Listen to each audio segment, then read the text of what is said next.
వేణుస్వామి ఆస్తులకి సంబంధించిన విషయాలు ఇటీవల వార్తల్లో నిలుస్తోంది. ఇటీవల ఒక ఇంటర్వ్యూలో వేణుస్వామి తన ఆస్తుల గురించి స్వయంగా చెప్పారు. ఇప్పటి వరకు వేణుస్వామి సంపాదించిన ఆస్తులు 10 కోట్లపైనే ఉంటాయని టాక్ వస్తుంది. అయితే వేణుస్వామి గురించి మనందరికీ తెలిసిందే. పలు సెంటర్స్ కి సంబంధించి, అంటే ముఖ్యంగా సెలబ్రిటీస్ కి సంబంధించి విడాకుల విషయంలో మంచిగా ఫేమస్. నెగటివిటీస్ బాగా చెప్తుంటారు ఆయన చెప్పే జాతకాలే కాంట్రవర్సీ. అంతేకాదు వేణుస్వామి జాతకాల్లో జరిగే కొన్ని అయితే జరగనివి చాలానే ఉంటాయి. ఆ మధ్య సీఎం కేసీఆర్ గా మళ్లీ ఒకసారి వస్తారని, హ్యాట్రిక్ కొడతారని చెప్పారు, కానీ జరగలేదు.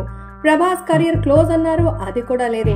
నిర్మాతలకి భారీ నష్టాలవుతాయన్నారు, అప్పటి నుంచి వరుసపెట్టి కలెక్షన్లు 1000 కోట్ల దాకా పరిగెడుతోంది. సో వేణుస్వామితో సెలబ్రిటీలు స్పెషల్ గా పూజలు చేయించుకుంటుండడం అందరినీ షాక్ ఇస్తోంది. నేషనల్ క్రష్ రష్మిక నుంచి నిధి అగర్వాల్ వరకు ఆయనతో పూజలు చేయించుకున్న వాళ్లే. మరి నిధికి ఎందుకు రాలేదో అవకాశాలు? రీసెంట్ గా చైతన్య, శోభిత, ధూళిపాల లైఫ్ కి కూడా బ్రేకులు పడిపోతాయని, వీళ్ళిద్దరూ విడిపోవడం గ్యారంటీ అంటున్నారు. దీనిపై చాలా మంది సీరియస్ అయ్యారు.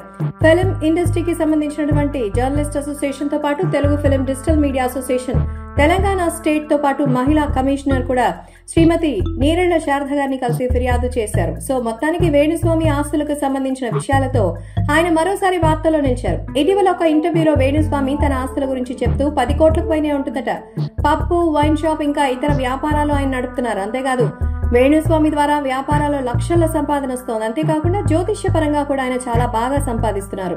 ఇక వేణుస్వామి చెప్పే జాతకాలు చాలా మటుకు నిజమయ్యాయి. కానీ ఏపీ ఎన్నికల ఫలితాలు తలకిందులైంది. ఏపీలో జగన్ గెలుస్తారని వేణుస్వామి జోస్యం చెప్పారు, కానీ కూటమి సర్కార్ ఏర్పాటైన సంగతి తెలిసిందే. మొత్తానికి వేణుస్వామి ఓపెన్ గా చెప్పాడు కాబట్టి ఐటీ రైడ్లు ఏమైనా జరుగుతాయేమో. వేణుస్వామి గారు, మీ జాతకం మీరు చూసుకున్నట్టుగా లేరంటూ సెటైర్లు వేస్తున్నారు నెటిజన్లు.